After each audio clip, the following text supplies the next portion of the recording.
Subject: contextual appeal, psychological and physiological factors complicating marital breach and moral accountability. Dear Sheikh, Assalamu alaikum wa rahmatullahi wa barakatuh. I respectfully submit this letter to provide fuller context regarding a deeply troubling sequence of events that has unfolded within our community.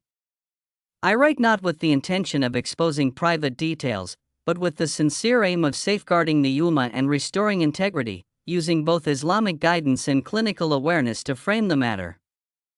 Background: as previously noted, I am the legal and Islamic husband of Ala Hazim Hamid, whose second marriage was publicly celebrated at a gender reveal attended by community members and children, despite the absence of a valid Islamic divorce from me.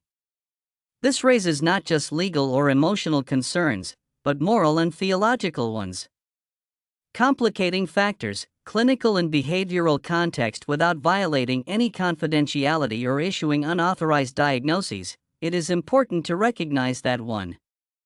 Exhibits divergent traits. Along the ASPD spectrum, certain patterns of behavior witnessed over time include repeated deception or manipulation, deflection of accountability, chronic disregard for social, emotional, and religious norms, lack of remorse or guilt following harm. While no clinical claim is being made here, these behaviors align with well-documented characteristics along the antisocial personality disorder spectrum. Their presence in a helping profession such as psychology or social work presents a heightened ethical concern, as individuals in such roles may use their expertise to manipulate legal or religious processes rather than submit to them. They deceive Allah and those who believe, but they deceive none but themselves, and they perceive it not. Quran 2:9-2. Physiological stress and fertility challenges. It is known that the individual in question was considered clinically barren, which can cause hormonal imbalance and emotional dysregulation, lead to fertility difficulties and anxiety around motherhood, and create intense psychological strain, particularly in the context of marriage. While physical/psychological reasons alone do not excuse wrongdoing, understanding this context may help explain vulnerabilities to spiritual manipulation, fertility desperation, or susceptibility to non-Islamic healing rituals promoted by unqualified or occult-affiliated individuals. Why this matters: as a husband, I extended unconditional emotional, spiritual, and material support to my wife throughout these challenges. Even after betrayal and spiritual deviation, I remain committed to reconciliation, if only for the sake of the child and our shared accountability before Allah.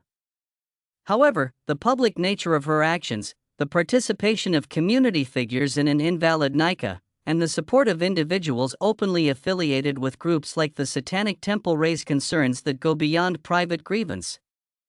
What I am requesting acknowledgement that this is not merely a marriage breakdown but a spiritual, psychological, and communal breach requiring Islamic intervention.